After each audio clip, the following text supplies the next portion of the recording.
ओम श्री परमात्मने नमः। श्री गणेशाय नमः।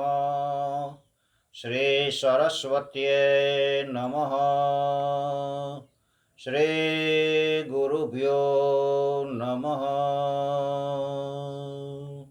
श्री बालकृष्ण लाल की जय। परमात्मा का 3 स्वरूप शास्त्र में बताया है, सत्य, चित्त और आनंद। सत्य स्वरूप है, सर्वत्र है। चित्त, ज्ञान और आनंद है ना, वो अप्रकट है। जड़ वस्तु के भीतर सत्य है, लेकिन आनंद नहीं है। जीव में सत्य चित्त प्रकट है, लेकिन आनंद नहीं है, अप्रकट रूप है, भीतर है, अव्यक्त रूप है। इस तरह आनंद खुद की अंदर है, लेकिन मनुष्य आनंद बाहर शोधने की कोशिश करता है। बाहर कहाँ शोधता है? कि स्त्री में, धन में, रुपये में आनंद शोधता है। वहीं से आनंद मिलेगा। मैं ऐसा पहला प्राप्त कर लूं, फिर मुझे आनंद मिलेगा। अरे आनंद तो तुम्हारा खुद का स्वरूप है। आनंद तो भीतर ही है, बाहर नहीं है। वो आनंद को हम कैसे प्रकट करें, वो हमें भागवत सिखाता है। दूध में मक्खन है, लेकिन मक्खन को प्राप्त करने के लिए हमें मंथन करना पड़ेगा। हम ऐसे ही मक्खन दिखाई नहीं देता।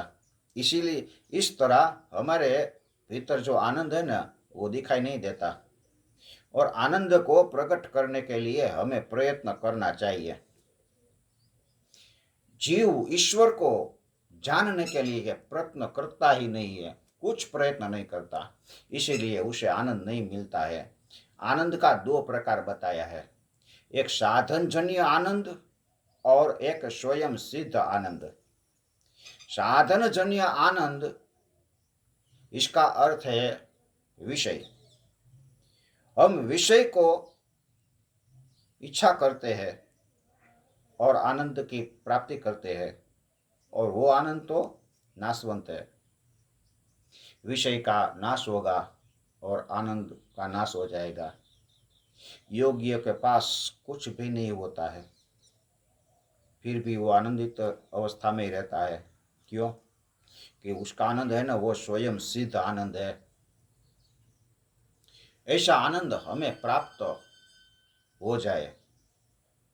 सत्य चित्त आनंद स्वरूप ईश्वर परिपूर्ण है।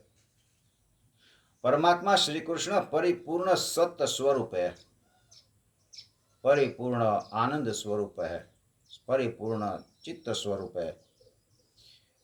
ईश्वर का अंश है जीवात्मा। जीव चिद अंश है परमात्मा का। जीव है वो परिपूर्ण नहीं है। मनुष्य में जब ज्ञान आता है ना, लेकिन वो ज्ञान टिकता नहीं है, ज्ञान चला जाता है। श्री कृष्ण परिपूर्ण ज्ञानी भी है। श्री कृष्ण को 16,108 रानियों थी। रानियों के साथ बात करते करते कृष्ण को वही ज्ञान है। और द्वारका का जब विनाश होता है ना, तभी भी कृष्ण को वही ज्ञान है। सर्व का विनाश हो जाए, लेकिन कृष्ण का आनंद का विनाश नहीं होता है, वही ज्ञान है। क्योंकि कृष्ण खुद आनंद स्वरूप है।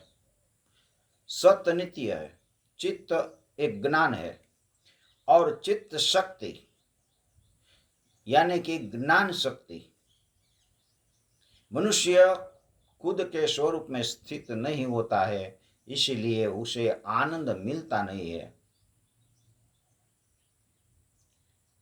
ठाकुर जी संहार ने पण खुद की लीला बताते हैं, ये मेरी लीला है। यदुवंश का संहार होने में भी उसको लीला, ये उत्पत्ति की स्थिति, संहार की स्थिति, वो ठाकुर जी की लीला है। परमात्मा जो कार्य करता है ना, उसे लीला कहते हैं। हम जो कार्य करते हैं ना, उसे कर्म कहते हैं। परमात्मा कार्य करते हैं, लेकिन उसे कार्य में कोई दिलचस्पी नहीं होती कि ये मैं कर रहा हूं, ऐसा नहीं होता उसके मन में। इसीलिए उसका कर्म है ना, वो लीला है। और हम जो कर्म करते हैं ना, वो हम ऐसा मानते हैं कि मैं कर रहा हूं, इसलिए हमारा कर्म हो जाता है। और कर्म और लीला में इतना फर्क है।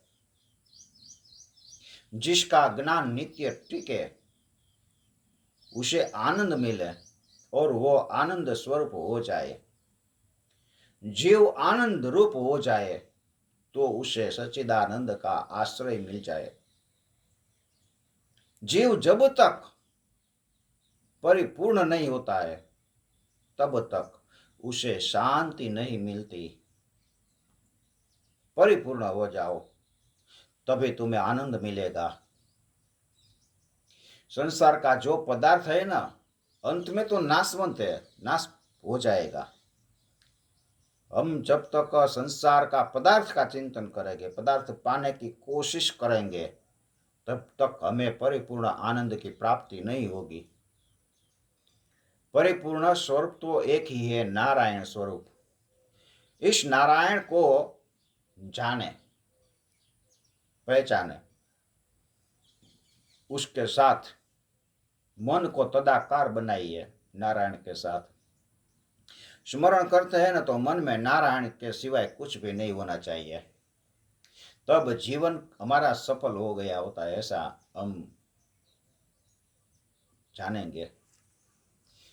जीव जब तक अपूर्ण है, तब तक उसे शांति नहीं मिलेगी। जीव जब ईश्वर को मिलता है और अपरोक्ष साक्षात्कार करता है, तभी वो पूर्ण होता है। सभी में ईश्वर है, सब जगह ईश्वर है, सब जीव में ईश्वर है, ऐसा सुनिए और ऐसा अनुभविए। वही अपरोक्ष साक्षात्कार है। तब हम ईश्वर से अलग नहीं हो सकते, हमें पूर्ण ज्ञान मिल जाएगा। ईश्वर जब हमको अपनाता है और उसका स्वरूप का दान कर देता है। ईश्वर ने बताया है कि मैं जीव को जब अपनाता हूं, स्वीकारता हूं, तब उसे मेरा स्वरूप का दान कर देता हूं। गीता में भी बताया है, रामायण में भी बताया है, रामचरितमानस में भी ऐसा बताया है। साची शांति नारायण में है। नारायण सिवाय हमें शांति नहीं मिलेगी। जीव है वो नारायण का अंश है। इसीलिए जीव को नारायण को पहचानने के लिए और नारायण में लीन बनना, वही हमारा परम कर्तव्य है। और वो साधन है भागवत शास्त्र। नारायण में हम नारायण को प्राप्त कर सकते हैं। साक्षात्कार के लिए शास्त्र में तो अनेक उपाय बताया है। गीता में भी 3 उपाय बताया है, ज्ञान मार्ग, कर्म मार्ग और भक्ति मार्ग। उपनिषद की भाषा है ना, गूढ़ है, मनुष्य समझ नहीं सकता। विलासी जीव है, वो ज्ञान मार्ग से ईश्वर के पास जा सकता है, लेकिन वह संभवित नहीं है। विलासी जीव विलास की ओर भागता है और ऐसा सोचेगा कि मैं ज्ञान प्राप्त कर लूं और ईश्वर के पास पहुंच जाऊं। तो यहाँ बताया है कि वो शक्य नहीं है, संभव नहीं है। अति वैराग्य वगर हमारा ज्ञान कभी टिकेगा ही नहीं। ज्ञान का मूल पाया जो होता है ना, वो वैराग्य है। वैराग्य जब हमें होगा, तभी हमारा ज्ञान टिकेगा। और वैराग्य तो किसी को गमता नहीं। वैराग्य, फुल वैराग्य, पूर्ण वैराग्य होना चाहिए। वो वैराग्य प्राप्त करना बहुत कठिन है, बहुत कठिन।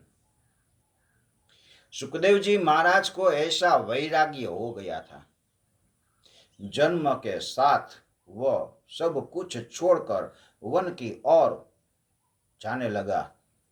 पिताजी ने कहा कि अपुत्र अपुत्र, रुक जा रुक जा। तब सुखदेव जी ने बताया कि मैं तुम्हारा पुत्र नहीं हूं, तुम मेरे पिता नहीं हो। और वृक्ष वो उत्तर देता है, ऐसा वैराग्य सब कुछ छोड़कर, वो तो हमें ऐसा वैराग्य होना बहुत कठिन है, संभव ही नहीं है। तो वेद कहते हैं कि त्याग करो, तो हम त्याग कैसे करें? शास्त्र कहता है कि सब कुछ छोड़ दो, हम कुछ नहीं छोड़ सकते। काम छोड़ो, क्रोध छोड़ो, लोभ छोड़ो, मोह छोड़ो, लेकिन हमें कुछ हमसे छूट नहीं सकता। अरे मनुष्य है ना, वो सुबह की चाय पीता है ना, वो चाय भी नहीं छोड़ सकता, तो हम सब कुछ कैसे छोड़ सकते हैं? तो क्या करें?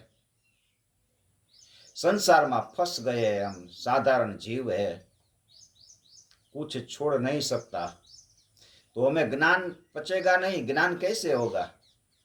त्याग बिना, वैराग्य बिना ज्ञान मार्ग में सफलता नहीं मिलती है। तो व्यास जी को ऐसा लगा कि कलयुग के जीव है ना, वो ऐसा कुछ नहीं कर सकेगा, इसीलिए उसके लिए ऐसा कोई शास्त्र की रचना की जाए। और उसने श्रीमद् भागवत की रचना की।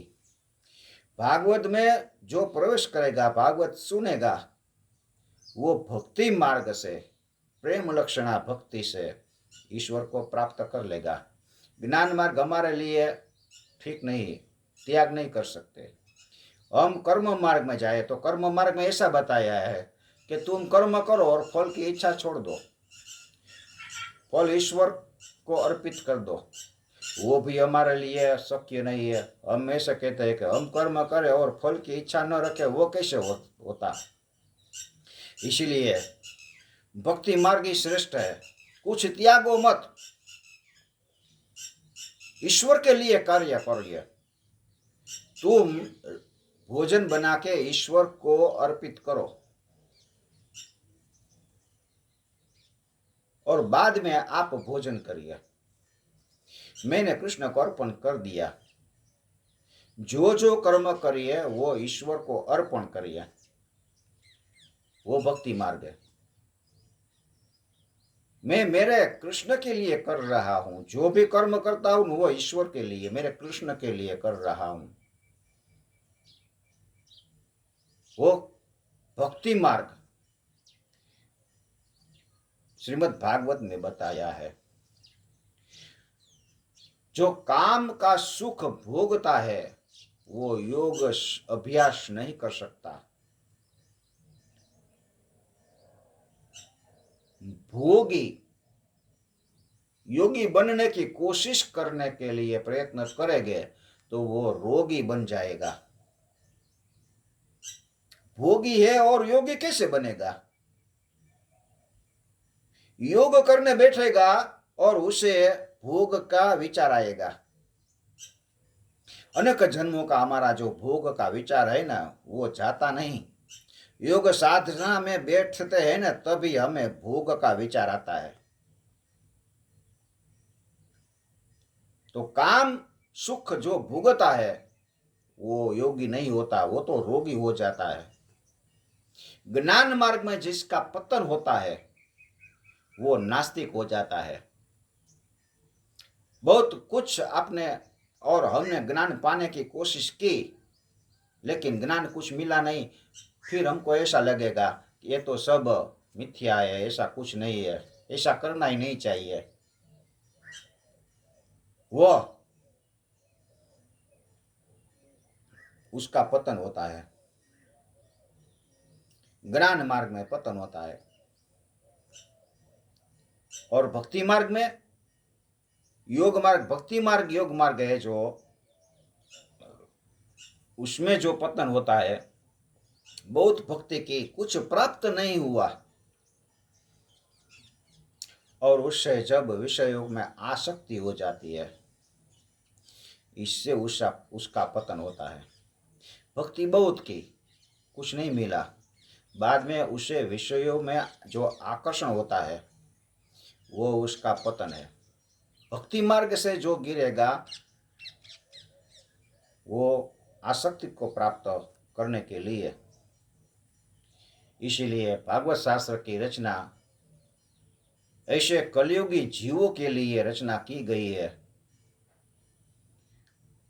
सब कहते हैं कि हम घर नहीं छोड़ सकते, इसीलिए भागवत कहता है कि तुम निराश न हो।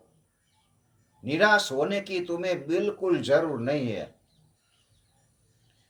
सर्व जो तुम्हारे पास है, सब कुछ है, उसे छोड़कर तुम्हें वन में जाने की जरूरत नहीं है। वन में जाने से ही भगवान मिलता है ऐसा नहीं है। भागवत शास्त्र का आदर्श दिव्य है। देखिए, भागवत में बताया है, गोपियों ने घर नहीं छोड़ा। गोपियों घर में रहकर कृष्ण का चिंतन करती है। विक्रेतु कामा केल गोप कन्या मुरारे पादार्पित चेत वृत्ते हृदयादिकं मोहवसादवोचद गोविंद दामोदर माधवेते। गोपियों है वो स्वधर्म को छोड़कर वन में नहीं गई, घर में ही उसने कृष्ण का चिंतन किया। तो भागवत शास्त्र में हमें मार्गदर्शन मिला है कि योगियों को जो आनंद समाधि में मिलता है ना, वो ही आनंद आप घर में बैठकर प्राप्त कर सकते हैं। घर में बैठकर प्राप्त कर सकते हैं। कैसे? तुम्हारा प्रत्येक व्यवहार जो होता है वो भक्तिमय बनना चाहिए। गोपियों का प्रत्येक व्यवहार था ना, वो भक्तिमय हो गया था।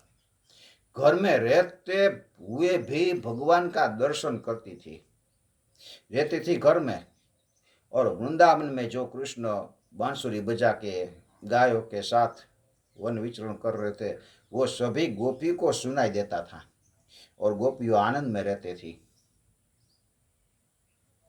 गोपियों ऐसा मानती थी कि कृष्ण मेरे साथ है, मैं जहां जाती हूं कृष्ण मेरे साथ ही है। आप ऐसा मानिए कि मेरे साथ कृष्ण है, मेरे साथ बैठा है, मेरे साथ चलता है, मेरे साथ सोता है। ऐसा भाव पैदा कीजिए। व्रज के अंदर गोपियों का दर्शन करके उद्धव का गर्व है ना, वो चला गया। वो तो कहता है कि इस गोपियों की चरण रज को मैं मस्तक पर धारण करता हूं। अरे, इस गोपियों ने जो जो हरिस्तवन किया है वो तीनों लोकों को पावन करता है।